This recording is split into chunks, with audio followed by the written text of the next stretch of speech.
Hey everyone, here's the best build to complete the Bottomless buffet in Splatoon Raiders. This is the ultimate challenge. I'll be breaking down the best strategies to use here, everything that you need to know between relics, weapons, and gadgets, and overall parts to be putting together the most overpowered build. Now, this is kind of like a game of don't touch the floor. We want to be trying to stay as alert as possible and avoid every possible source of damage that's there, and we can use this with the speed tank, which I thought was one of the worst tanks in the game until you get to this point where it's very important that we're always be moving around like you're seeing here. This kit here lets you jump around, but you can also call in your bot buddy here because the bot buddy has a cool property where you can jump and then call it again and jump an additional time off its back. So you don't need to use this particular setup of gadgets, but I'll be breaking down everything that you need to know to make this as easy as possible. You can see at the top right corner, I'm at floor 107 right now, and I've completed past the 100 floors. And I gotta say, there are some strategies here that can make this a whole lot easier. And you can see here, I was able to complete this at level 50 plus around 33. That was the level that I did it with, as well as a weapon that only had a plus 13 enhancement on it. So obviously the more the better, but you don't have to have perfect gear to complete this. And as mentioned, the speed tank just makes this a whole lot better because we're trying not to get hit as we get take care of 2 shots. We don't want to get hit by anything, and that's what the speed tank does best. And it also has a lot of damage boosting abilities, which I'll cover in this video. Tactical tank would probably be the second best and power tank the third, and that's kind of opposite my thoughts when you're in the early game. The power tank ends up being one of the stronger ones. But the 2 gadgets that make the biggest difference in my opinion, and we can actually have 4 here that we can choose between, are the jump bomb and the Flywire. Now, I really like the Flywire, especially whenever you're able to get the increased wire length up here. So this is the massive length, which gives you the ability to zip across the entire map. This is super important because this is like our get out of jail free card. We can use this to not only approach enemies, but get away when we're in a bad position. Now, this is the most important skill here for all of them is damage surge. A lot of the speed tank abilities have damage surge. I only had a 50% one, but it goes up to 100%. And the 100% one when upgraded only costs 6 points. So I didn't have this fully maxed out. It comes down to your luck for drops. But this is what you're looking for because you pop this and then for 5 seconds, basically you jump in, destroy the targets with your big boost to your damage. And this damage is important because we use primo weapons, which are going to be much more powerful.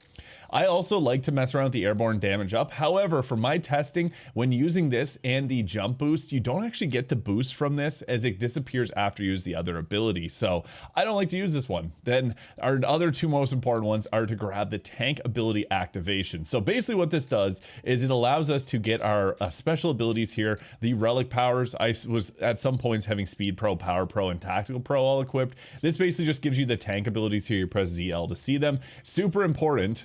Because what happens is we're going to use this to engage, and then if you need to go into the ground, you're going to create ink below yourself. So this is really useful, but you also are going to ferment targets that are nearby, so you can actually do a bunch more damage to them, and also get a damage boost. And that 20% damage boost is very nice. So I pretty much always have this one available just because it is so good. And double trouble. This lets us have 2 charges, which is important because we can then also use the other gadget cooldown. This gives a 10% cooldown on our other gadget. Not super necessary. I threw this on. I found it to be nice, but we do want to have cooldown reduced. This one you can purchase from Shiver. I highly recommend maxing this one out. It's 8 point cost. When you upgrade, it becomes a 6 point cost. 30% less cooldown is massive. Coupled with double trouble, you pretty much are always going to have this recharging, and I like to have 1 in reserves at all times just to get out of jail free, basically. This is super good, but it is paired perfectly with the jump bomb. Now, what makes the jump bomb so good is it also can resupply our ink, and with my setup, I never run out of ink, ever. And I only needed 12%, but you can take this up even further. Airborne damage up, I didn't have a great roll. That's only a 20% increase. It does go a bit higher, so this one is nice because whenever you pop up in the air, you get a big damage boost. Slow fall you can purchase from Shiver is also really nice because this just lets you avoid all damage. I also really have to have double trouble on this setup just because this is super nice for basically giving you a lot of freedom of using this. One that I found amazing though, you can purchase this one also from Shiver, is the freeze. 100% freeze. This has a pretty big area of effects. We can freeze a bunch of targets, and when we pair this with the icebreaker, it makes frozen salmonids take 5 times the damage. So it's a really good ability. If you pair it with a weapon like the blaster, which I actually think is one of the better weapons in this game because it hits really hard. So when you have 5 times those shots, it just destroys a lot of enemies in a single go. So you're essentially using that freeze there to just stop all the targets. You can take them out, or you can just let them not attack you if you're getting overwhelmed.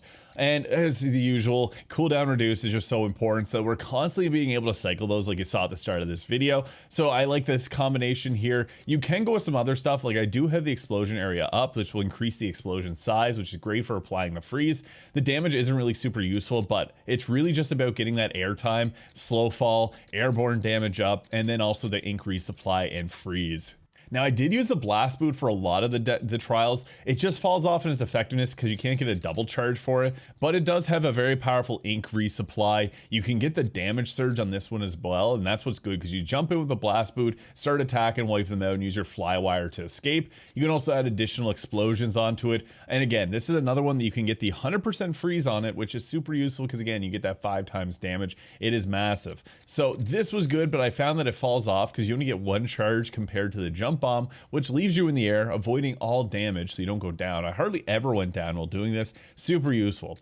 The last one I'm going to recommend from the speed tank is actually the dash bomb because it has similar abilities. It's all about getting, like, I have a lot of really good, they just dropped me everything for this one, but damage surge, 100% increased damage for 5 seconds, massive. You jump into a group, blast this, huge damage boost. You can also boost up the damage of your next gadget. Victory cooldown as well. Like, yeah, you basically are having a similar setup here with mostly just applying the extra damage to get in and out, but I found Flywire and Jump Bomb work better. Boomerang doesn't really fit very well, and we're also going to throw on either the shot pod or the high fiber. You can get by with the tether whale because you can basically zip around and have that whale coming towards you and just hit a lot of enemies. However, the shot pod takes care of the enemies that we typically struggle with. So the reason I like to have this is mostly because you can boost up its fire rate and its range. You can also throw on something like the multi-shot there, which shoots in 2 directions. Just be mindful, it has a harder time sometimes hitting targets when you're using this, and there's a further upgraded version which I'd also recommend because that will make it a little bit better. But the thing is, those flying bird things, a lot of the targets that we have a hard time hitting, this will automatically hit them. So this becomes really good in a lot of situations, which is why I like to have this as my 3rd gadget. You can earlier on add Sprinkler in, but we create ink ourselves. Double Trouble, so you have 2 charges, is amazing. Duration up is also really nice because you can have 3 of these out at a time and just have them doing a ton of damage. With the cooldown reduction as well, this just gives us the optimal amount of bots here.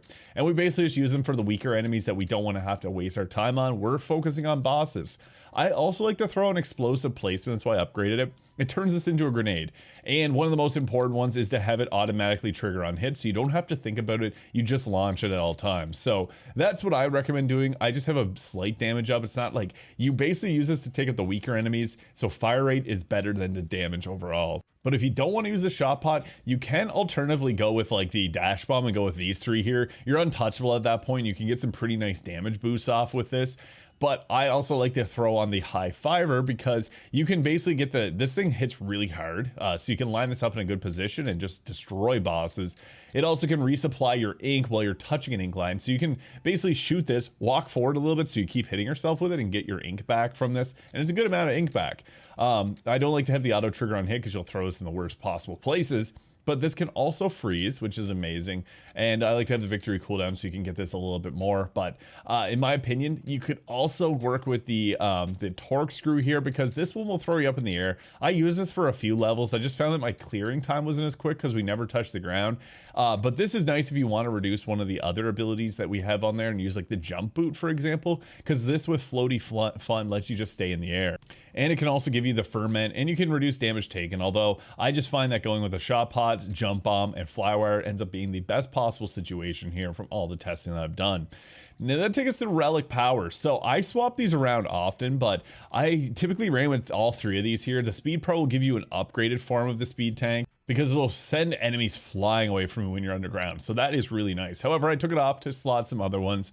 Tank Pro gives you that 20% damage boost after we activate our Flywire, which is huge. So always have that equipped, as well as the Tactical Pro, because that is giving us the tactical tank ability, which is going to make it so that it spawns a vortex that you'll damage enemies and have a chance of fermenting them. So we're doing a little bit of chip damage. This is really good for the weaker enemies, but it also is going to ferment the big ones. So I always have these 2 slotted. Now, I also had Gavage Recovery. Unfortunately, I only had 1 of 3. This would be better if it was fully upgraded. But yeah, 1 of 3 was enough to just give me enough cooldowns. I didn't fully need this, and I actually played a lot of the time with speed up because this lets you move really quickly, but we're in the air half the time, so that doesn't really matter. You could also throw on the mid-air jump, which gives you even more air time, but again, that's something we don't really need. I like to throw on the all set though, 20% extra damage when our health is full. So we got 20% extra damage, 20% extra damage. Big boost because we're oftentimes not taking any damage. Also, the Mega Power Egg Burst is kind of nice. This can actually just help you with exploding enemies whenever you pick them up. And I also like this one here, the Mega Power Egg Collector. It makes them easier to pick up. That was one of the struggles when you're in the air so often. You're not often on the ground to grab these. So this can help, and it'll help give you health and ink. So when you're back on the ground, you can kind of sustain yourself a bit. And I also like to throw in the Gadget Recovery Fly. You get a cooldown shortened by 0.3 seconds for every 3 seconds you're in the air. I use 2 of these at level 1 of 3, so you could take this a lot further because, yeah, these 2 were not upgraded as much as I wanted them to be. But I also worked with the long range here because using this weapon in the sky, we're doing a lot of damage. So an extra 20% damage to the faraway targets is quite nice. I did play a lot of the time with this, and I also threw on the Risky Reward, but I didn't find it to be that effective. So if you wanted to swap out Gadget Recovery, long range also is nice, but you can work with either of those. And just ignore this one, it is separate. Now the bot buddy, I really like Shiver because she can freeze targets, and that's really good with a particular setup that gets 5 times damage. However, this has a long animation, which every single second counts. So Montredan's big man, sorry bro, you're not making the cut. It takes too long and the damage is just not there. Fry's Showstopper ends up being the best in my opinion, just because you can use this, you don't have to aim it, it's going to do a big area of effect around your character. I actually leveled this up while I was in the Bottomless buffet, so I didn't even have it upgraded and I did it in the depth, so you can do that. I don't recommend Big Man just because he slows down. You don't do enough damage to make it worthwhile. The invincibility is nice, but this is about getting kills as quickly as possible. Shivers does have a bit of an animation, that's why I swapped over, and I just found Fry's to work a lot better, but both of these are quite good. You can make it deep with Shivers as well. And for our weapons, this is where personal preference has come into play. I didn't like the blaster, but you're really given what you're dealing with. So like I got a 5-star primo here. That just made it really solid, so I upgraded it. It also came with the Icebreaker level 3, but one little trick, you may not know this, but you can upgrade if you go to the weapon stash here, go over to swap weapon powers, and let's say I want to increase the level of my freeze. It's only level 2 right now. You just have to go in here and select the same option. So then it's, you see there, it's now 15% and the bottom right corner is 10%. So you can upgrade all 3 of these to max. I would recommend having freeze and the freeze breaker, icebreaker, if you're using a heavy hitting weapon. And as you can see here, the direct hit on this is 25k with these upgrades here. This, or using like I like the rollers. I actually use the rollers quite a bit because they have heavy damage too. So if you get a freeze on one of these, it hits really hard. Same thing with the slosher, it's a very similar amount of damage. I wouldn't recommend freeze on if you're using the splatlings or the splatter shots or any of the other weapons or even twin cans. But these big heavy hitting ones with the freeze, you can one-shot enemies really quickly. Also, using the Primo shotgun umbrellas here is really good because all hits will actually count for the purposes of using the freeze. So this is another really good one because the higher damage. I actually do think that the umbrellas end up being a bit better. I use them without even upgrading them and I did well, but the upgrades only add about 100 damage each, so it's not super dire to have a fully upgraded weapon. It does help a bit because you can upgrade it infinitely, but that's more so a grind aspect. You don't need to have it all maxed out. So in my opinion, blasters work great. I'm a big fan of the brushes as well. Like I use Primo brushes often. These hit really quickly, so it doesn't fit that well on this setup. So instead I like to use the Splatanas or the rollers here because you can do a really good jump attack in the air because they hit very far away. Splatter, it's really coming down to preference here, but I will mention that the blaster, the rollers, and the sloshers just hit really hard with the freeze setup. But use your personal preference. You're going to be gifted a lot of different primos as you continue to go throughout this.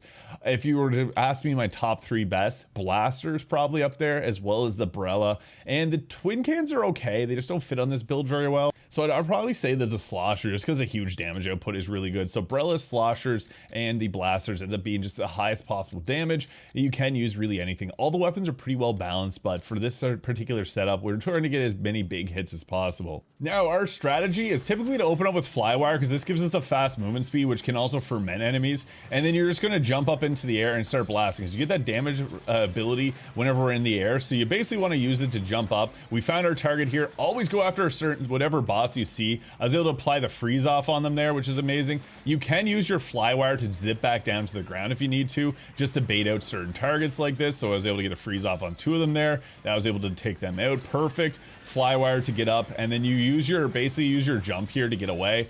Bosses will have a bit of a cooldown on their freeze. As you saw there, I wasn't able to freeze them with the last one. We got him there. Use your Flywire to engage. That is going to be one of the best situations for it. And you're basically just trying to rush out as much damage as possible, as quickly as possible, while also targeting the annoying enemies. Like these, for example, will oftentimes just blast away at you. So they are a little bit hard to hit here. I'm talking to a camera, so that doesn't make it very easy. But yeah, you always want to try and bait out targets. Go after these flying towers. These are going to be some of the most difficult for us to deal with. And these big guys here, you can actually jump underneath them and get them to target and hit enemies for you, which is good. Oh, I accidentally hit that. I wanted to go after these guys here. These you can freeze, and I have the freeze on my gun here, which makes it really useful. So yeah, that is how you typically want to play. I started that off poorly, but yeah, you're typically running after enemies there, trying to apply the freeze and jetting around. If it's large health enemies like these ones here, you can only freeze them every around 15 seconds or so. So yeah, you can sometimes get lucky if you're like my attacks there apply freeze. I was able to freeze them really well, but you're not always going to be able to freeze targets if you have 100% freeze. Just know that. So you saw it there. We're actually able to take out a bunch of targets. You can press the left ZL there to get back down to the ground a little bit quicker, but I find that it's better to use the Flywire so that we can then move quickly throughout the ground just like that. And always make sure that you're using your gadgets, because we want to have them on cooldown, but you always want to have one in the tank roughly. So as soon as it comes off of cooldown, try to use it as immediately as possible. That's just going to give you the highest possible damage. And don't be afraid to come back down to the ground, because you do need to grab the eggs here. So whenever that happens, make sure you have the ability at the bottom left, right below the jump button there on the screen.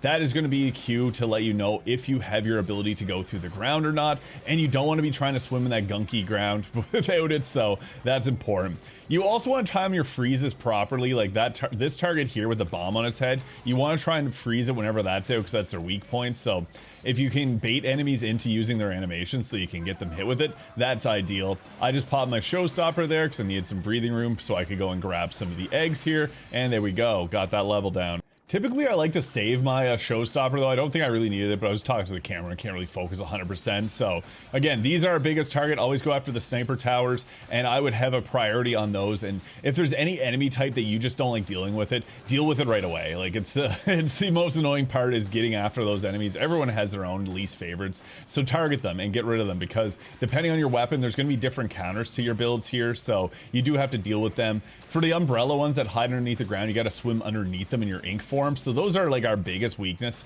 I try to let my bots deal with that as much as possible.